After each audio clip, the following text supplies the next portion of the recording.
Assalomu alaykum hurmatli do'stlarimiz. Arboblar mahallasidamiz. Shovot tumani stansiyada hurmatli do'stlar. Bugun bu yerda 600 kvadrat yerda joylashgan hovli joy sotiladi ekan. Bugun sizlarga to'liq obzorni ko'rsatib o'taman.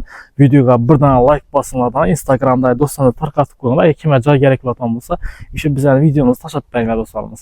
Qarasa, joyimizga keladigan bo'lsak, 600 kvadrat metrda joylashgan hisoblanadi. Chegarasi bu tarafdan Oshkarvishdan turib, bu Benacha ekan. Bu tamburu ekan, 1 2 3 4 oynasi ko'chaga qaragan ekan. Uyni o'zi to'liq tugallanmagan, shipr qilingan. Mana bu tamburu ekan. Mana ko'rib turganingizdek, bu dolani. Dolani 12 metr, bu yana esa 4 metr ekan. Bu tarafda zoli bor ekan. Bu yer zoli katta, ko'rib turganingizdek. Zoli 6 ga 5 ekan, mana yer 5 6 zolning kattaligi. Mana og'izdan ham ko'rishingiz mumkin, kattasidan bosilgan. Iloji boricha endi Instagramda ko'p cho'zmaymiz, qisqacha qilib ma'lumot beramiz.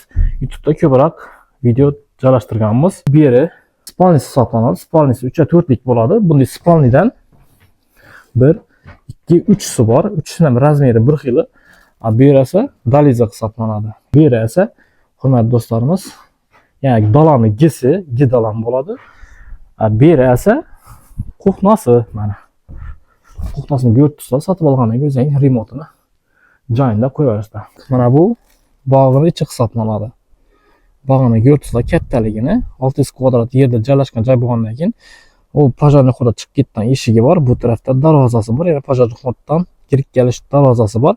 Mabodo bog'ingizga kattaroq narsa kiraman desangizlar, bemalol o'sha darvozadan kirib kelishlaringiz mumkin bo'ladi. Pullar esa mana shu yerda yozilib chiqadi. Mana pulni yozildi. Puli 35 ming deb turibdi, kelishiladi.